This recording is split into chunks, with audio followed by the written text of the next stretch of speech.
તો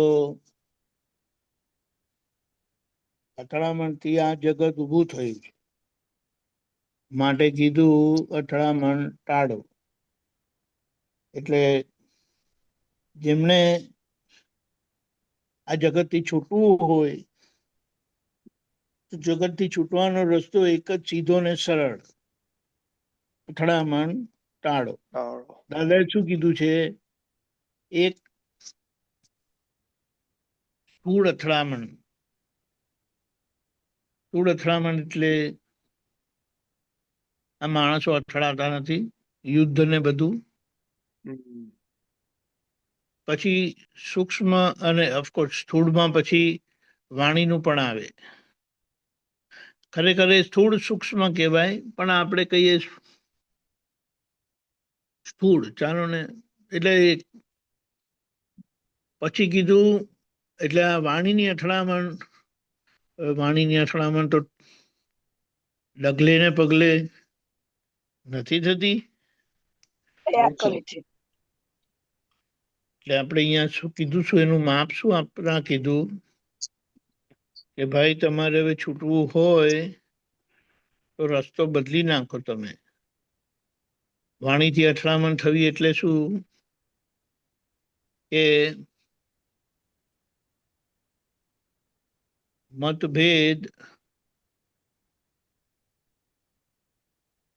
મતભેદની અથડામણ. તમે આમ કહો, તમે આમ કહો, એને શું કહેવાય? વાદ ઉપર વિવાદ. વાદ ઉપર વિવાદ થાય છે.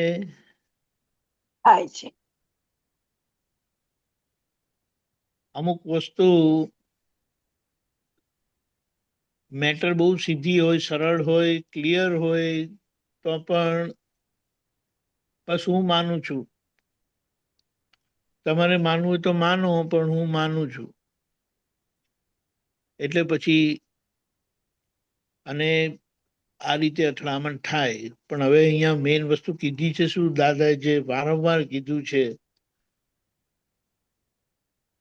અમારું મન કોઈનાથી જુદું પડે એ અમને પોસાય નહીં. હવે અહીંયા આપણે કહીએ, આપણે ક્યાં જઈને ઉભા રહીએ છીએ જુઓ. અને દાદા આપણને શું રસ્તો બતાડ્યો.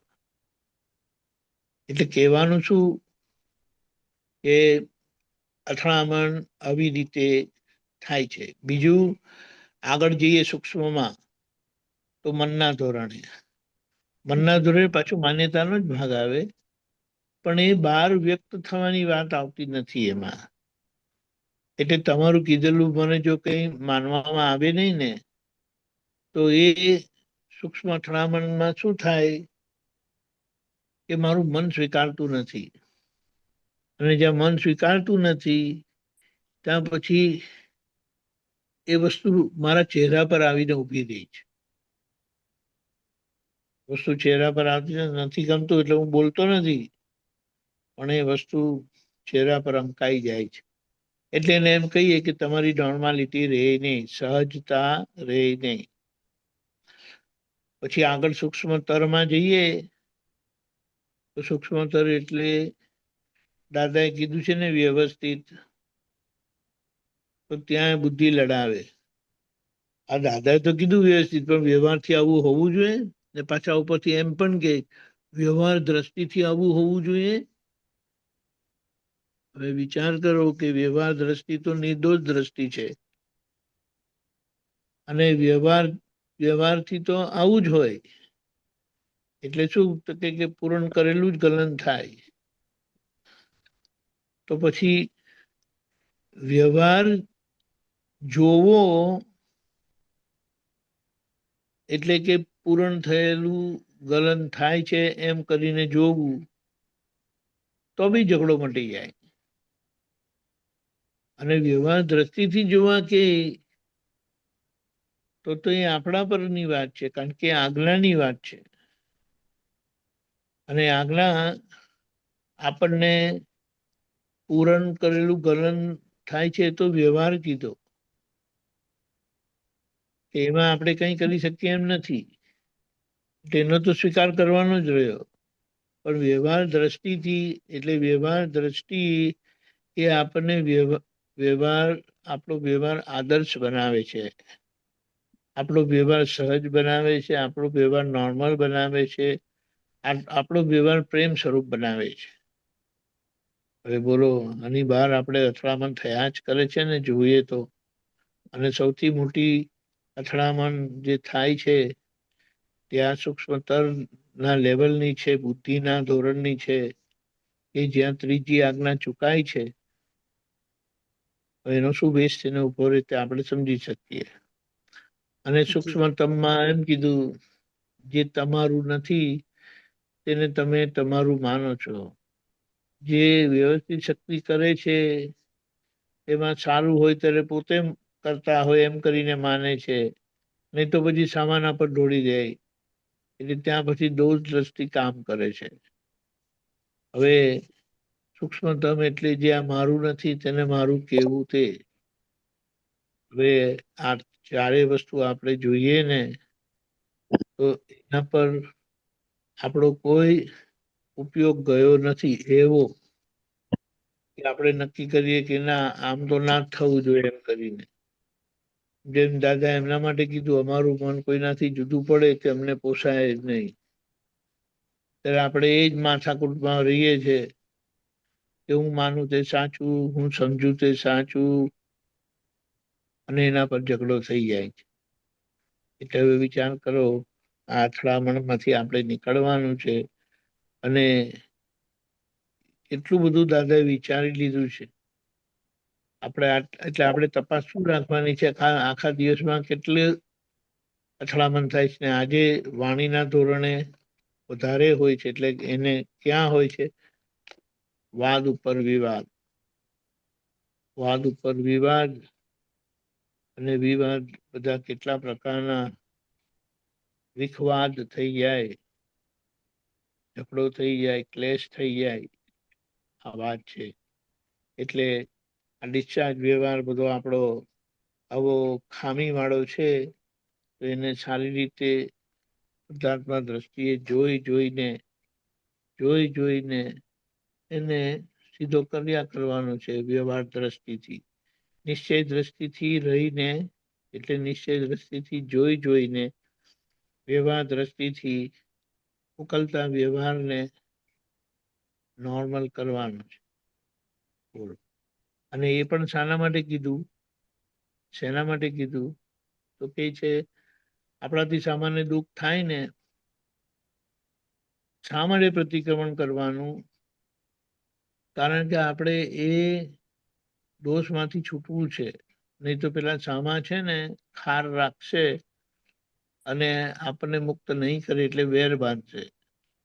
કોઈની જોડે વેર બાંધીને આપણાથી મોક્ષે જવાય નહીં. એ સીધો સરળ સ્પષ્ટ રસ્તો દાદાએ ખુલ્લો કર્યો છે. એ બોલ, એટલે આપણે આ કહીએ છીએ કે વાતને સમજો અને જે તે રસ્તે અથડામણ ટાળો. જય સચ્ચિદાનંદ. જય સચ્ચિદાનંદ.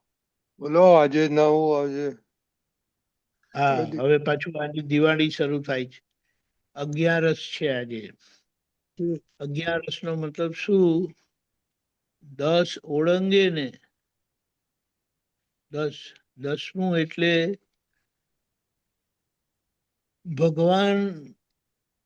ભગવાનના દર્શન કરવાને હવે તમે લાયક થયા એમ કહેવાય. ભગવાનને પ્રાપ્ત કરવાને તમે લાયક થયા, એટલા માટે એમ કહે છે. અને 10મું એટલે કે મન વચન કાયાના બ્રહ્મચર્યમાં તમે આવી ગયા. એટલે શિવજી અંદર છે ગભારામાં, શિવલિંગ શિવજી કરીને, અને બહાર નંદીજી છે અને કુર્મા અવતાર છે. નંદીજી એ સ્થૂળ બ્રહ્મચર્યનું પ્રતીક છે. અને એવું સ્થૂળ બ્રહ્મચર્ય થી પણ આપણી વાત, આપણા ભાવ ત્યારે જ શિવજી સ્વીકારે છે. બ્રહ્મચર્ય પર નહીં આયા, એમની વાત શિવજી સ્વીકારતા નથી. એટલે કે નંદીજીના કાનમાં તમે કંઈ પણ કહો ને તો શિવજી સાંભળી લે છે. બોલો. પેલું કુર્મા અવતાર એટલે 5 ઇન્દ્રિયોનું બ્રહ્મચર્ય, એટલે કે સૂક્ષ્મમાં જાય પછી. અને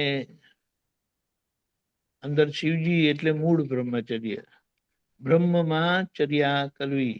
હું શુદ્ધાત્મા છું એટલે શુદ્ધાત્મા દ્રષ્ટિએ જોવા સ્વરૂપે રહેવું તે. એટલે એને માટે એમ કીધું કે ત્યારથી દિવાળી એટલે કે હવે જ્ઞાનના ક્ષેત્રમાં તમે પ્રવેશ કરી રહ્યા છો, પ્રકાશના ક્ષેત્રમાં.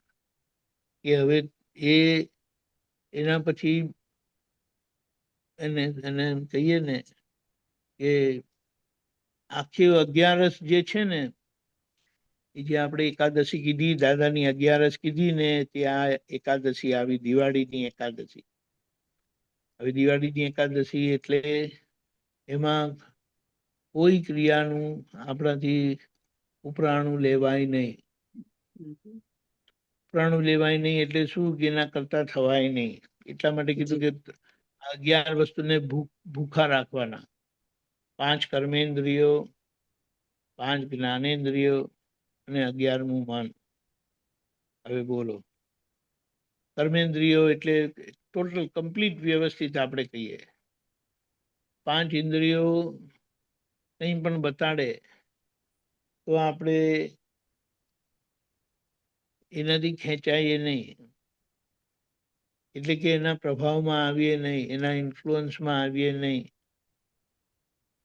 અને 11મું મન કીધું એટલે ડિસ્ચાર્જ મન, એટલે કે ડિસ્ચાર્જ આ જે બધી માન્યતા રહેલી છે એ માન્યતાનો ભાગ ત્યારે પણ આપણે અથડામણમાં લાવે નહીં, એ વાત છે. એટલે ત્યારે આગળ જાય. એટલે 11 છે, બરાબર આજે એના પર ઉપયોગ રાખીશું. જે 11 આપણે ભૂખા રહીને કરી હતી, ત્યાં જે ક્રિયાના ભાગમાં ક્રિયાના કરતા નહીં થતા 5 ઇન્દ્રિયોની અને 5 કર્મેન્દ્રિયોની ક્રિયાના આપણે માલિક થતા નથી, એને સારી રીતે જોઈશું. અને મન આજે આખો દિવસ કશે કોઈની જોડે જુદું પડે નહીં, એની જાગૃતિ રાખીશું. Happy Diwali, happy 11. જય સચ્ચિદાનંદ. જય સચ્ચિદાનંદ. હેપી દિવાળી તું. ભાઈ જય સચ્ચિદાનંદ. જય સચ્ચિદાનંદ ભગવાનજી. જય સિંદ્રજી અંકલ. જય સચ્ચિદાનંદ મહાત્માને. જય સચ્ચિદાનંદ. ઓકે હર્ષો. ઓકે. જય સચ્ચિદાનંદ. પ્રાતઃ વિધિ.